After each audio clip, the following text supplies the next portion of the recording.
Mesdames et messieurs, bonjour. Merci de nous avoir choisis pour vous actualiser. Nous sommes mercredi 7 mai 2025.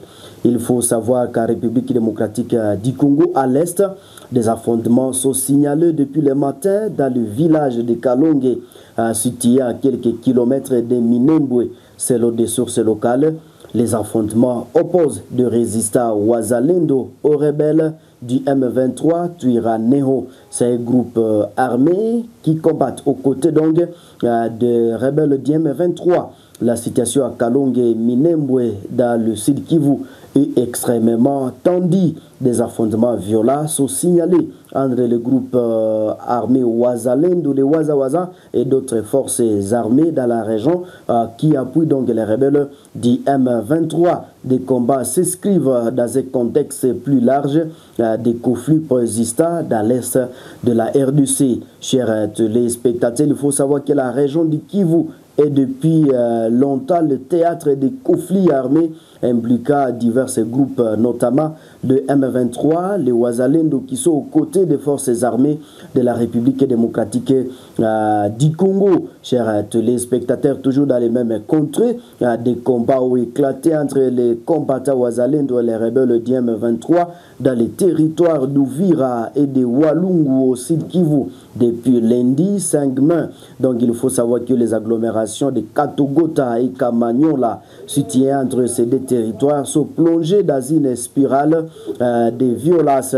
Mais également, selon des sources locales, les Wazalendo ont lancé à premier une attaque surprise contre donc plusieurs positions avancées des rebelles de l'alliance Fleuve Congo M23. Des témoins sur place rapportent que les Wazalendo, partis de Katogota, progressent à direction de Kamanyola, où les affrontements se sont intensifiés, et sur les collines de Rutebe, Kanyange et Luzinzi, où les hostilités ont duré 8 heures durant toute la journée. Il faut savoir qu'aucun mouvement ni activité n'a été observé dans la zone. Les habitants s'étant réfugiés à l'intérieur de leur maison.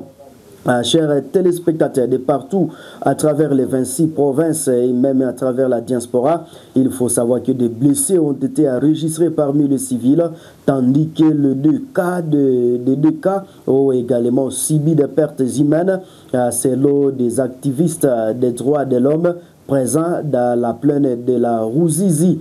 Chers téléspectateurs, la situation demeure tendue. C'est mardi.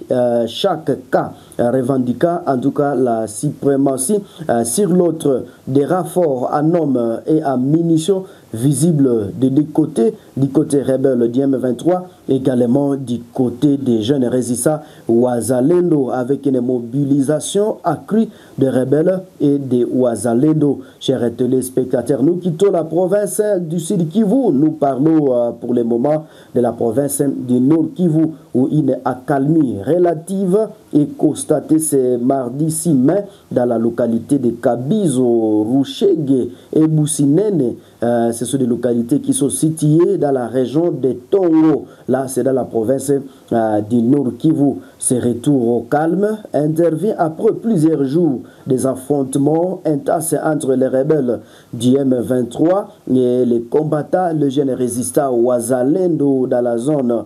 Selon des témoins, chers internautes, il faut savoir que de nombreux habitants ayant fui les combats commencent donc à regagner leur domicile, faute d'autres solutions d'hébergement à raison donc de l'instabilité persistante de la région. Mais également les sources locales rapportent qu'un affrontement majeur n'a été signalé depuis ces montées. Toutefois, chers internautes, il faut savoir que les rebelles seraient en train de ratisser le village environnant Kabizo, toujours dans la chefferie de Bouito, à la recherche donc des combattants Wazalendo et de ZF2LR. Chers internautes, cette zone se caractérise par une forte présence de Wazalendo qui contrôle plusieurs entités, ce qui explique donc la récurrence des attaques contre les positions du M23, rapporte des sources locales. Mais également, nous parlons de l'église, chers téléspectateurs, où pour le monde entier. Donc les yeux du monde entier tournent vers les conclaves. Il faut savoir que les cardinaux électeurs se retrouveront donc à huis clos dans la chapelle de Sistine pour une élection tenue dans le plus grand secret et selon une procédure très codifiée. Chers téléspectateurs, il faut savoir que le déroulement du vote est régi par la Constitution apostolique Universi Domici Gregis. Ce document est dicté donc par Jean-Paul II en 1996. Chers internautes, il faut savoir que les cardinaux électeurs sont âgés donc d'au moins 80 ans. Ici, ils sont donc actuellement 135. Cependant, deux d'entre eux sont absents pour des raisons de santé. Les 133 participants sont logés pendant tout le conclave dans la résidence Sainte-Marthe. Là, c'est au Vatican. Depuis lundi 5 mai à 17h30, tous ceux devant assister au déroulement du conclave ont prêté serment de garder les secrets. Un moment solennel programmé dans la chapelle Pauline du palais apostolique. Chers internautes, mercredi 7 mai, donc aujourd'hui, il faut savoir que c'est la journée des cardinaux qui pourra débuter donc à 10h avec une messe solennelle dans la basilique Saint-Pierre. Tous sont attendus donc, ils étaient tous attendus depuis 9h à la chapelle Saint-Sébastien dans cette même basilique. Chers téléspectateurs, donc c'est afin de revêtir leur tenue liturgique l'après-midi, donc vers 16h15 donc de ce mercredi 7 mai 2025. Il faut savoir qu'ils ont un rendez-vous dans la chapelle Pauline. Les cardinaux de l'église latine portent selon le Vatican une robe rouge avec ceinture rocher et une robe courte N2LR, Monsette, une pèlerine courte, croix pastorale avec cordon rouge et or, anneaux, calottes et barrettes, tandis que ces deux églises orientales sont vêtues avec leurs propres costumes ecclésiastiques. Chers internautes, c'est au chant de la litanie de saints qu'ils entreront donc à procession dans la chapelle Sistine, dont l'isolement est scrupuleusement contrôlé. Après le dernier chant liturgique, chers téléspectateurs, Vani Creator, les cardinaux vont prêter serment tel que notre source nous a indiqué.